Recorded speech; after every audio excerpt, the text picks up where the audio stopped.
Yeah, I wouldn't be right if I didn't shout people out, especially the handball community and the old school and stuff, man. Not only just the cats who were meant a lot to me, who were inspirational, stuck their neck out, took me under their wing, looked out for us. You know what I'm saying? Call people off, like you're like, you know, you recording death. But also, I was sitting there talking about shots that I got off of people like Shay, and I also said the thing about Angel with the back shot. Dude, I wouldn't be right if I didn't say, talk about how I took my stiff arm shot from Tory, bro. Because with him, right, you know, he did it out of necessity. Because I think, at least from the outside looking in, because he had an injury, I think, with his elbow or something like that. Either his elbow or his shoulder. I think it was the elbow, where one of his arms, he couldn't really bend it as easily. So he would have like a certain type of hop shot, but it would be a stiff arm. And, when everything happened on my side, I had a similar injury. I had like a rotator cuff go out. But my arm, dude, I had something happen where I threw my arm out on top of this being off with the bone. I had thrown my arm out and I couldn't whip it anymore and shit, to where it was really difficult. And a lot of my strength came to that. I had like almost seemingly endless power when it came to that, like a reserve of power. But when that got taken away, I was like, dude, I need to have a way to get the precision of a whip and all that stuff, and the speed of a whip without having to exert myself. And between what I saw with Tory and his positioning with his stiff arms, and taking stuff from Bear, because Bear would set up his shots with taps. Like, he would position himself in a way that as he swings, he's positioning himself to block you out. Or he would, instead of putting all his force into it and telegraphing the shit by showing you that he's going to whip it or he's cutting it, he would just, and it would pop up. So that's where I took like the idea from like Bruce Lee of like the 2-inch punch, where it's really like, that. But basically with the same kind of, oomph to it and torque or whatever, or that feeling of like, you can position the ball with the tap and have even more control and precision with it. It may not be as strong as a hook or a whip, but you can get it a fairly powerful shot and have it positioned. So that was how I developed the death tap at first. And that's when everyone started calling me satellite or something, because I would be able to snipe the shit from anywhere in the court. Later on, I learned, talking to Lefty before he had passed, that the next kind of step up from that would have been what he was doing. He would be able to hit the ball anywhere, whip the ball like this, anywhere from anywhere in the court, and hit it anywhere on the court, dude. Eddie showed me this, where he's like, you want to work on your whip, throw it up and whip it, throw it up and whip it. That's another person I learned a tremendous amount of shit from, just through observation and conversation I've had with him. Especially at a time when I was playing small ball, that was crucial, because I was coming home with bone bruises. My whole hand would be all fucking bloody, gashed up. That's one thing people knew me for. I had so much anger, and I just played so relentlessly through the winter, through all seasons, being outside, gushing blood. You know what I'm saying? I had cuts all over. If you look at my hands, right, this hand has lines. You can see the different lifelines. This hand is like blank, because those were all cuts all over my fucking hands. And it was so much more than just that. Like, I would get migraines, I would have my vision white out, and I would lose my peripheral vision. I had a lot of neurological problems because of the concussion I had when I was younger. They thought I had an aneurysm or something, or they had something going on. But I was just really dehydrated, because I would be beasting, bro. Beasting. It's funny, because recently I talked to Post, right? He said, yo, you're not going to out-train me. I was like, dude, the training I had back in the day was beast. I would play 9 games a day or more. I would be going over the Williamsburg Bridge or the Brooklyn Bridge on my bike and have weights in my bag, have ankle weights, have chest weights. I was beasting like for no reason, you know, like yo, I gotta be the best. I gotta be, and it wasn't even a matter of the title. It's like I just wanted to compete. I love the game that much, bro. But I'm kind of getting lost what I'm trying to say. Tory, that's who I got my stiff arm from by watching him, and you know, I could also relate a lot. And it's fitting because, you know, he went into mixed martial arts and stuff. He was always into that, which I didn't know until he like really got into it and started bulking up and stuff, or whatever else. But I had left martial arts scene or my dojo. I was, you know, first I took Taekwondo, and then I left. And then some years later, I went into Jiu-Jitsu and Ninjutsu. And my sensei, Dave, had a gym in the basement of my apartment, and he knew the ways and stuff, like him and Natasha, and he taught us. And eventually, like, you know, he had to close down the gym, but I got up to like a blue belt. We used to train in the FDR Drive, all this stuff, but I applied a lot of what happened, or the different technique to that, like. And so romanticizing and, you know, doing things, emulating different styles or whatever throughout time and whatever, just looking on this stuff. That's why you see with how my arm is now in respects to my stiff arm on my right, how I come in with a, you know, a certain swing, but it's reminiscent of a blade, you know, where my left, especially with my shoulder all messed up, you know, it's more like a fucking axe or something, where I come in with more of a boxing kind of style, whatever. And I used to do, man, I used to take in all types of training, like shoebox training, moving in like a certain way, tying my shoelaces together, among other things, hitting cans. Then I started putting the cans like different positions past the short line to try to ace or whatever, or like near the long line, or like, you know, short line for aces in the front, or whatever else. There's like so many different things you can do with it, or try to keep the ball off the floor, you know, playing certain games. Just like all types of shit we were doing. But no, I had to shout out Tory, bro. I had to say at least something, because truly, like, you know, when I combined the death tap with the stiff arm, and the whole thing with Barry about like the tapping of like positioning and having complete control and accuracy with it, and precision, it was a deadly combination. The only thing is, the downside to it, I want to say, just play on your feet. You got to be careful not to play on your feet, and you know, just for the sake of not, you know, you can have all the position in the world, all the control in the world and power in the world, but if you don't have legs to get to the shot, then what is it worth, right? So that's another thing I respect both Dave Rojas and his son for, man. You know, Dave is awesome for that. He was like, no, you got to protect the line. It's all about protecting the line. It's something I forgot, because I left for 15 years and I came back and I lost that killer instinct, that edge of being a New York one-wall handball player, going to the South and having no one to play against. And this three-wall, you know, handball down there, but no one really plays, at least where I was at. I only had maybe 5 games in like 15 years where I actually played at whoever, you know. And some of those were when friends came down to play. So it was one of those things, bro. I was definitely out of practice, and I lost the timing. I lost all this shit. Where before I was a beast. I was no joke, bro.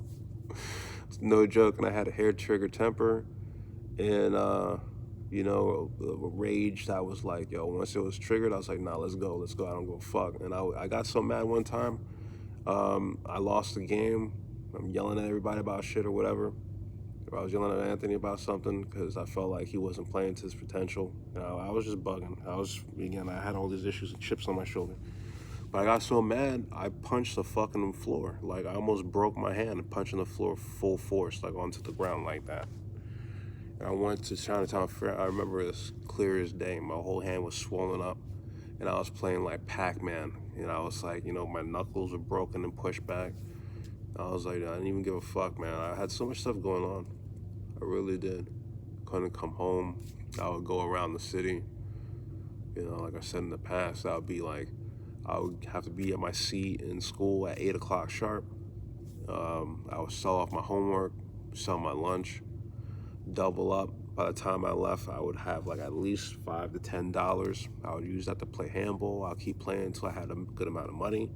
If I had enough, I would buy a video game at J&L across from Elizabeth Center when it moved from Grand to Elizabeth Street before they moved to Brooklyn.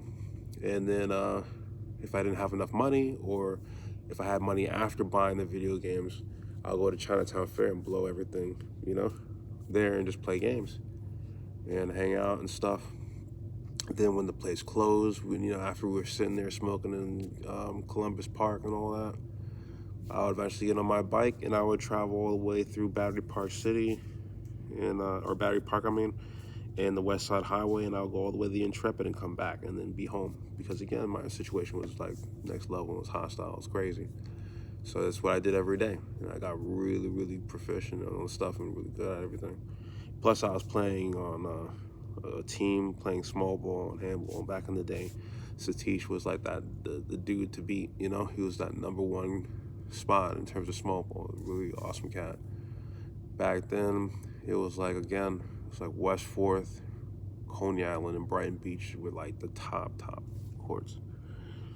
I haven't gone to Brighton Beach, but I hear legends. You know what I'm saying? I hear good things from there. But no, bro, it's a different era, and learned a lot from a lot of people, and a lot of people showed a lot of grace and a lot of restraint in dealing with us and tolerate a lot of our bullshit as kids, bro. And really looked out for us and showed us a better way. One of the people I would have to definitely shout out is Babo, man. For real, in 12th Park. And his son became, I think, an A player in racket, right? Yeah, man, truth be told, I was kind of slick with what I was saying, or said some shit out of pocket, and he was like, how old are you, bro? I'm like, I'm 15. He's like, dude, if you were a little older, I'll fuck your shit up, bro. Like, what? You need to relax. I had to learn, bro. I had to learn. I was always had a chip on my shoulder and showing things. I didn't always mouth off to people, but when I did, I was going next level with things. So I had to learn, bro. I had to become humble and see things in different ways throughout time, And people looked out tremendously, man. I can't even begin to, get like really good. Some of the best times of my life, bro. Like the block parties, the extension cables out the window, and cats would have the DJ booth and shit out in the courts. They would chip in and buy all the kids pizza on the block. Like, this shit was awesome, bro.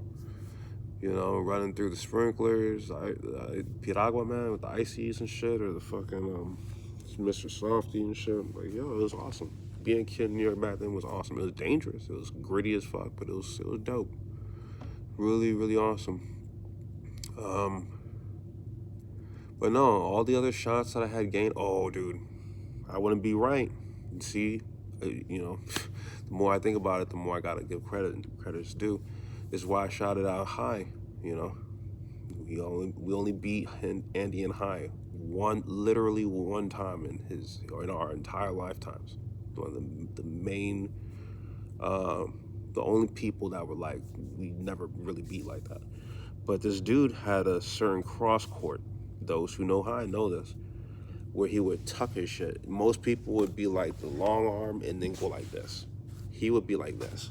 So he would like he would sleep the ball, like kill it out, where it would die out. But he did it in a way that would cut it so hard, and it would be out of nowhere, where he would just randomly cross corner you, And I took that and I tried to apply it, and also to my serve, where you'll see me, not to fucking share secrets, trade secrets, but you'll see me sometimes, I'll come in like this to telegraph like I'm gonna swing along Broadway, and then I'll come in and people won't anticipate the timing. But the same shit with my left, especially because my arm is off of that rotator cuff shit. It's like, you're not gonna see that coming or whatever, or it's gonna be on a certain angle that it's gonna be so low that you're gonna have at least an issue with. And even if you get it, it's now you're set up, or whatever else. But damn, really want to remember everybody in terms of the shots. And a lot of people looked out, bro, and we gained that respect out here, man. It's not even like, you know, to a point where I was super like fucked up and had a lot going on. But for my missteps, I was misstepping, and I'm glad people corrected shit and showed me the right way. Cause dude, you know, it takes a village to raise a child, bro. And if you're out here wilding out and you do whatever and no one checks you and shit, you may end up in real fucking harm and real trouble. And you know, there's levels to this shit, and they kept me from doing a lot of really stupid shit. And Hamble itself as a community and all that stuff is amazing. And it stopped me from really becoming the worst version of myself. All that anger and rage and shit, bro. And just blowing up randomly, like holding all this shit and just blowing up on motherfuckers out of nowhere. It depressurized that, you know what I'm saying? So I'm really grateful for that. And coming back to the community, it was kind of difficult because people, they were just taken back, like, yo, what's up with him? Honestly speaking, it makes sense, you know, because time passes, and those who have lived life and you know what I'm saying, they look onto it like, nah, people change, you know, but my character, my heart never changed, you know, and I was able to restore myself and rejuvenate myself back to a state of health with the help of my friend Chris, bro. Like, yo, for real, he was truly there and gave as much faith and trust as I gave loyalty, and he was really there, bro. And thank God for him, man. Besides everything he has done, he means me a lot. You know what I'm saying? He brought me to church, brought me to that message, that truth, to be able to really turn my life around at the time when I was feral and I was in a berserk state, and I was really like free falling and shit, and I almost went off and did some wild shit. And you know, coming back into church, things changed. And the same thing now. It's like coming back into the fold. It's really awesome. But I don't know. I just wanted to speak on that shit real quick. I got to get back to work. You know, I'm almost done. I got like 2 things left to do. But especially if something happens, you know, I hate to say it that way, but things been kind of crazy. I got swept off my feet. Went to the ER the other week. It's been kind of rough. So you know, I'm trying to leave as much, you know what I'm saying, as possible. At the very least, to express love and convey all that. But especially if something happens, you know what I'm saying? It would be awesome to leave and impart this on people. You know what I'm saying? Because again, I don't see things getting any better. I just gotta keep up with my health. I had a lot of really crazy scares, but it's whatever. You know what I'm saying? What will be will be. And I'm just trying to get right and get my affairs in order and align with where I'm supposed to be, bro. But dude, handball is epic, bro. I wish, I would love to see this not only in the limelight where it's celebrated and appreciated for what it is and how awesome it is, how it saved my life, how it helped a lot of people, gave us an out. And you know, what it's become now, I'm really happy. It may not have the notoriety and the fucking attention that I feel like it deserves, but at the least, like, the community is, yo, it's so dope now, bro. You go out, there's like, it's almost like a giant block party. The whole fucking park is just having a great time, bro. Everyone's chilling, you know, with clusters and smoking or some drinking or whatever, you know, whatever poison, right? Just hanging out, playing music, just having a good time, bro. It's epic. You know what I'm saying? No one's, you know, if there was anything that was merit based, you know what I'm saying? And they're looking at you for your character and like your grit, and you know, you earn your respect, being 10 toes down and all that shit, and doing your shit, putting your work in. It's handball, man. You know, for real. Nothing, no other sport is like it in the world, bro. It's the closest to fighting without fighting itself, you know, and it helped me tremendously. But yo, let me get out of here. You know what I'm saying? I want to get all mushy and shit and sentimental, and I need to get back to work. So, my bad, yo. Peace.